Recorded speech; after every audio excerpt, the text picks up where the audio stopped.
I'm not sure how to describe myself. I've never seen my own face.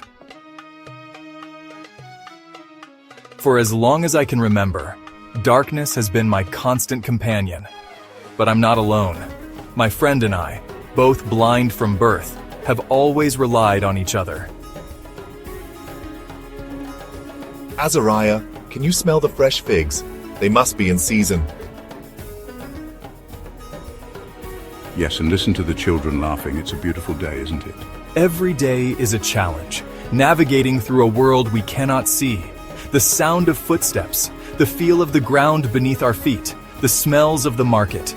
These are our guides. We've learned to find joy in small things. A kind word, a warm meal, the laughter of children. But deep down, we've always wondered, what does the world look like?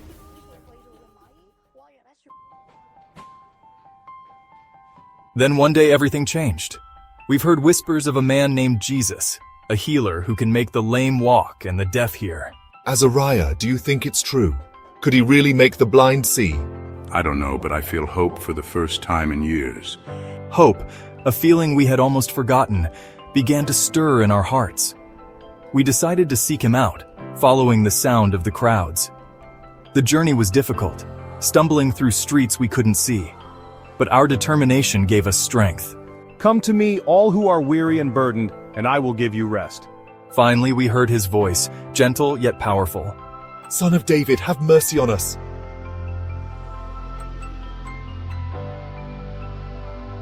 Do you believe that I am able to do this? Yes, Lord. Then his gentle touch on our eyes, and suddenly, light, color. The world burst into existence before our eyes.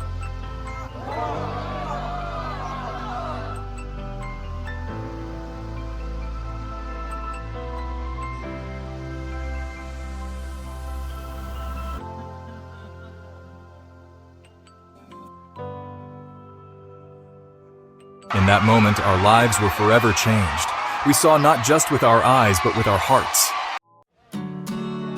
So I saw my friend's face for the first time, tears streaming down his cheeks. The sky, the trees, the faces of the crowd. Everything was more beautiful than I had ever imagined. We couldn't contain our joy, telling everyone about the miracle we had experienced. And now, every day is a new discovery. A testament to the power of faith and compassion. We see the world through new eyes, eyes of gratitude and wonder. And though our sight is restored, we've never lost sight of the true miracle.